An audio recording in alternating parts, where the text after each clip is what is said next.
दोस्तों ये दिन था 25 अगस्त 1989 का। हमारे मुल्क पाकिस्तान में एक जहाज गिलगित से इस्लामाबाद जा रहा था, लेकिन उड़ने के सिर्फ 4 मिनट्स के बाद ये जहाज गायब हो गया। 35 साल गुजर गए लेकिन आज तक इस जहाज का कुछ पता नहीं चला। ये पुरस्कार कहानी है PIA फ्लाइट 404 की। दोस्तों ये एक फोकर F-27 जहाज था। जहाज में टोटल 54 लोग सवार थे, 49 मुसाफिर और 5 लोग जहाज के क्रू से। जहाज के कैप्टन का नाम कैप्टन सुहेल जुबैर था। ये PIA में कई साल से काम कर रहे थे और 5 साल से इन्हीं पहाड़ों में जहाज उड़ा रहे थे। जहाज के दूसरे पायलट का नाम इहसन आफ्ताब था। जहाज के फर्स्ट ऑफिसर सुहेल इकबाल थे और इस जहाज की एयर होस्टेस का नाम खालिदा हबीब था। इनकी 2 महीने के बाद शादी होने वाली थी, लेकिन खालिदा हबीब भी लापता हो गई।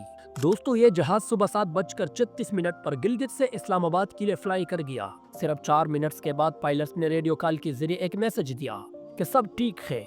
इन्होंने बताया कि कुछ देर में ये एक टाउन पुंजी के ऊपर से गुजरेंगे।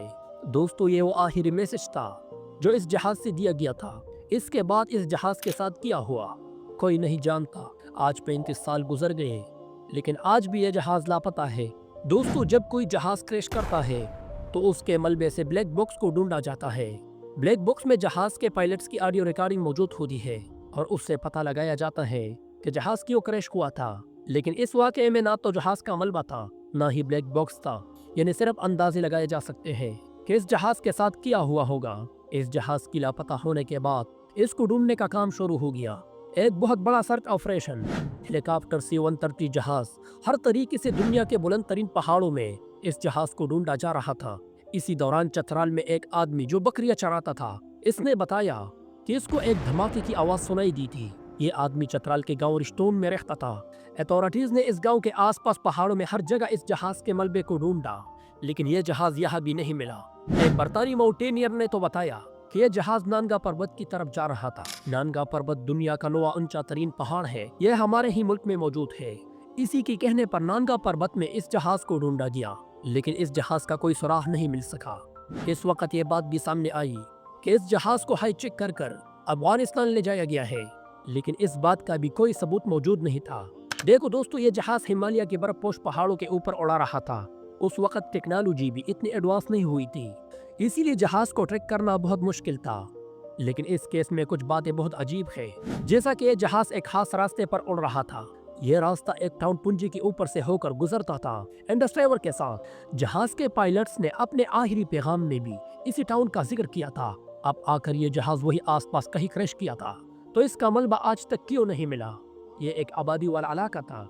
एक थ्योरी ये है कि यह जहाज अपने रास्ते से ही भटक गया था और कहीं बर्फपोश पहाड़ों में जाकर क्रैश कर गया। हमारे मुल्क के इस रीजन में जहाज उड़ाना आसान नहीं है। 35 साल पहले ये और भी मुश्किल था, तो हो सकता है कि इसी वजह से यह जहाज कहीं भटक गया हो और क्रैश कर गया हो। लेकिन ये सिर्फ एक थ्योरी है। दोस्तों एक और थ्योरी ये है कि यह जहाज किसी बर्फपोश पहाड़ों से टकरा गया हो, क्योंकि पायलट्स को वो पहाड़ दिखा ही ना हो। ऐसे वाइट आउट कहते हैं जब पायलट्स को बर्फीले पहाड़ की सफेदी की वजह से लगे कि यह पहाड़ नहीं बल्कि आसमान है। एक ऐसा ही हादसा एयर न्यूजीलैंड के साथ भी हुआ था। 1979 में यह जहाज एक पहाड़ माउंट एरेबस में जाकर टकरा गया था, क्योंकि पायलट्स को वो पहाड़ नजर ही नहीं आया। यानी हो सकता है कि PIA फ्लाइट 404 के साथ भी यही हुआ हो। दोस्तों एक और थ्योरी ये है कि इस जहाज को इंडियन आर्मी ने लाइन ऑफ कंट्रोल के पास निशाना बनाकर गिरा दिया था, लेकिन हम बगैर किसी सबूत के किसी पर इल्जाम नहीं लगा सकते। देखो मैं कोई एविएशन एक्सपर्ट नहीं हूँ, लेकिन मुझे ऐसे लगता है कि यह जहाज अपने रास्ते से भटक कर किसी बुलंद और बर्फपोश पहाड़ों में क्रैश कर गया था। उस वक्त इसको ढूंढा नहीं जा सका और वक्त के साथ साथ इस जहाज का मलबा बर्फ में ढक गया, ऐसा मुझे लगता है। हकीकत सिर्फ अल्लाह ताला ही जानता है। PIA फ्लाइट 404 आज तक लापता है। 35 साल से उन 54 लोगों के साथ क्या हुआ, ये एक मिस्ट्री बनकर रह गई है। दोस्तों अगर आपको वीडियो पसंद आई तो लाइक और कमेंट लाजमी करें। शुक्रिया।